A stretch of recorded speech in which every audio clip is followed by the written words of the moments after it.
Harshit Roy, Andhra Pradesh Deputy Chief Minister Pawan Kalyan sent organic mangoes grown in his own farm to as a special gift to the people of Hurdi village in Alluri Sisarama district of AP state.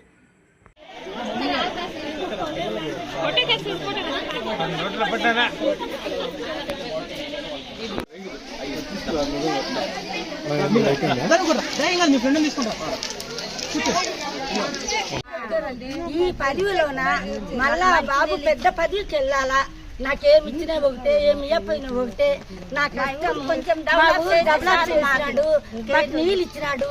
వాళ్ళ తల్లులు పిల్లలు అందరు సవిష్టంగా ఉండాలి అంతే. చిన్నోళ్ళు పెద్దోళ్ళు అందరూ. మీకు మామిడిపళ్ళు ఎవరు పంపించారమ్మా? కళ్యాణ్ బాబు.